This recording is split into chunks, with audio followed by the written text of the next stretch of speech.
उत्तराखंड से सड़क हादसे की एक भयावह तस्वीर सामने आ रही है। दरअसल सुबह सुबह नैनीताल हाईवे पर एक कार ने ई रिक्शा को टक्कर मार दी, जिससे ई रिक्शा के परखच्चे उड़ गए।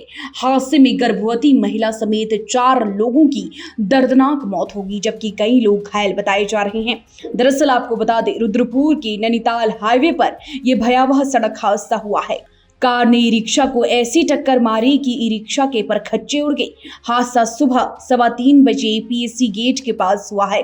हादसे में गर्भवती महिला समेत 4 लोगों की मौत हुई। ये लोग गर्भवती महिला को जिला अस्पताल में दिखाने के बाद वापस अपने घर लौट रहे थे। इसी दौरान तेज रफ्तार कार ने ई रिक्शा को जोरदार टक्कर मार दी। हादसे में रिक्शा चालक मनोज साहनी 30 वर्ष, साथ ही ई रिक्शा में सवार उर्मिला 45 वर्ष, विभा 35 वर्ष और गर्भवती महिला ज्योति 20 साल की जिला अस्पताल में मौत हो गई।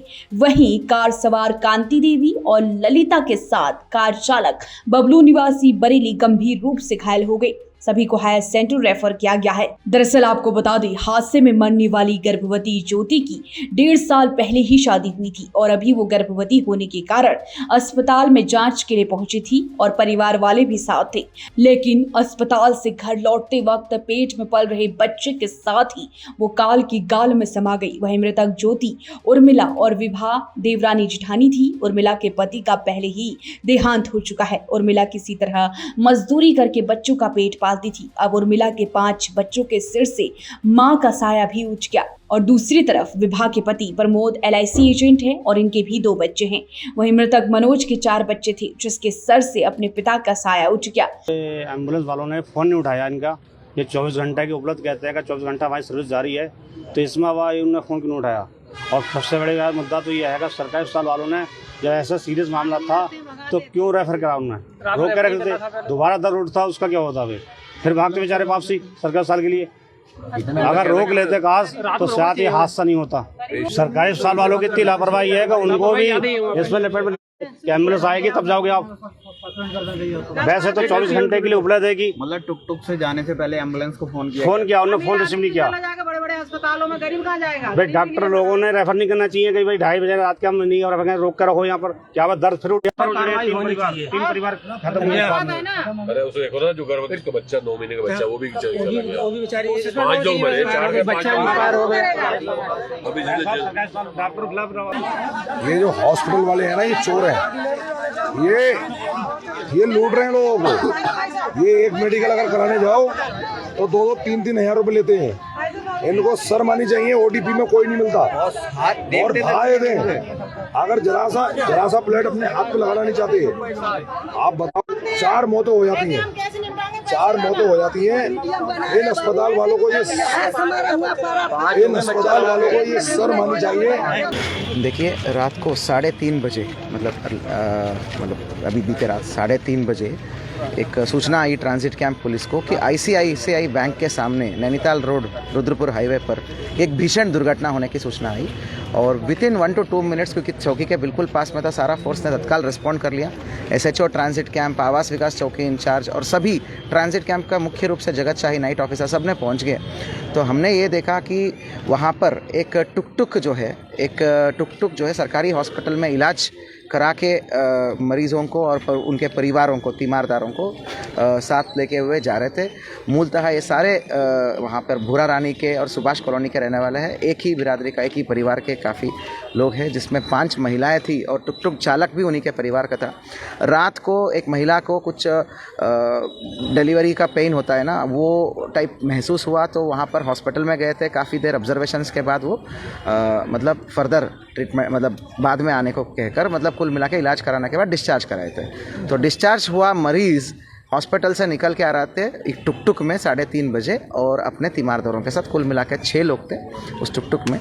वो जब टुक टुक इंदिरा चौक की तरफ आ रहा था सरकारी हॉस्पिटल से, तो पीछे से रात को 3:30 बजे और भारी बारिश जब हो रहा था उस परिस्थिति में बैक से हल्द्वानी साइड से एक तेज़ी से आता हुआ कार और इस टुक टुक के बीच में भीषण एक कोलिजन हुआ है। तो इस मैसिव कोलिजन में तो टुक टुक को पीछे से जब भारी जो कोलिजन हुआ है, इसमें टुक टुक जो है चटक कर दूसरे साइड में गिर गई और कार को भी बहुत ज़्यादा मतलब मैंगल्ड हो गया है कुल मिला के। तो अत्यधिक डैमेज हुआ है। इसी से पता चलता है कि भीषण कोलिजन है।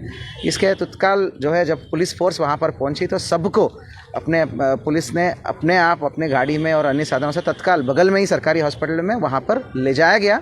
वहाँ पर एक व्यक्ति को on the spot dead declare कर लिया गया। उसको वैसे भी ऑन द स्पॉट डेथ होने की सारी लक्षण थे, तो ब्रॉड डेड डिक्लेयर कर लिया गया। जो टुक टुक का चालक था, तो टुक टुक का चालक को तो ब्रॉड डेड डिक्लेयर कर लिया गया और शेष सारे लोग जो है जिंदा हालत में भीषण इंजरी के साथ, सीवियर इंजरी के साथ वहाँ पर पहुँचाया गया सरकारी हॉस्पिटल में।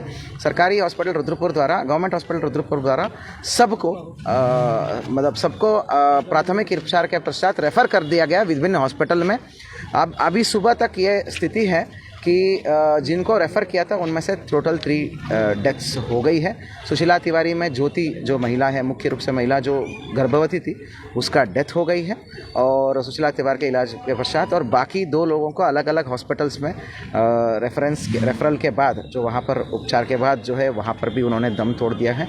बेहद दुर्भाग्यपूर्ण और बहुत ही दुखद और मतलब आई वुड से कि वेरी डिप्रेसिंग, बहुत एक दुर्भाग्यपूर्ण ये घटना है। बेहद संकट की घड़ी है पूरे परिवार को और पूरे रुद्रपुर की जनता को, हम सबको, कि बहुत बड़ी दुखद घटना है। इसमें अभी जो है पुलिस टीम्स द्वारा अभी जो है एज़ पर रूल्स हम पंचायतनामा पोस्टमार्टम की कार्रवाई कर रहे हैं। एक बॉडी का पोस्टमार्टम जो ज्योति है उनका पोस्टमार्टम बॉडी का वहाँ पर हो रही है सुशीला तिवारी में। तत्पश्चात ये अंतिम संस्कार की कार्रवाई कर रहे। मौके पर ही जब पुलिस पहुंच गई थी तो तत्काल हमने मतलब हमारी पुलिस टीम द्वारा गिरफ्त कर लिया गया है चालक को, जो कार चालक को तत्काल हमने गिरफ्त में ले लिया है। कार चालक जो है ही इज़ फ्रॉम बरेली, तो ही इज़ फ्रॉम बरेली, उसको हमने ऑलरेडी गिरफ्त में ले लिया गया है। अग्रिम जो भी है वो सीसीटीवी फुटेज के आधार पर और सारे तहरीर के आधार पर वो लीगल फॉर्मेलिटीज़ तो किया ही जाएगा। कार चालक के साथ जो एक और पैसेंजर था वो भी गंभीर रूप से बीमार है, इंजर्ड है, उसको भी सरकारी हॉस्पिटल में इलाजाधीन है। तो कार चालक पुलिस के गिरफ्त में है और पुलिस के गिरफ्त में है और दूसरा व्यक्ति जो है ऑलरेडी उपचाराधीन है। तो इस बेहद संकट और दुर्भाग्यपूर्ण जो ये दुर्घटना है, इस संकट वाली परिस्थिति में हम सब लोग, आप लोग के साथ, मतलब आप लोगों के माध्यम से ये कहना चाहते हैं, हम सब लोग पूरा परिवार के साथ हैं इस दुखद घड़ी में, इस कठिन परिस्थिति में। हम सब की श्रद्धा और सांत्वन और पूरी सपोर्ट, पूरी तत्परता हम उनके साथ हैं। तो देखते हैं, पहले तो लीगल फॉर्मेलिटीज़ अपनी जगह है, उसके बाद जितना हो सके उतना हम अलग अलग माध्यमों से जो भी परिवार को मदद होगा वो सब हम करेंगे। इस प्रकार ये स्थिति है। Thank you. आपको बता दें कि उत्तराखंड में इन दिनों लगातार सड़क हादसे होते जा रहे हैं। शहर हो या पहाड़, दुर्घटनाएं नियंत्रण नहीं हो पा रही। इसका प्रमुख कारण या तो वाहन चालकों की लापरवाही है या खराब सड़कें। आए दिन यहाँ सड़कों पर खून बह रहा है। लापरवाही से हुए हादसे परिवार वालों को जीवन भर का दर्द दे रही हैं। अब ऐसे ही हादसे का उदाहरण आज हुए नैनीताल हाईवे पर यह हादसा है, जिसमें कई निर्दोष लोगों की मौत हो गई। फिलहाल पुलिस अब हादसे की जांच कर रही है और कई परिवारों का हाल बेहाल हो चुका है। तो आप क्या कहेंगे इस तरह की घटनाओं को लेकर? कमेंट कर जरूर बताएं और देखते रहिए न्यूज़ जंक्शन 24।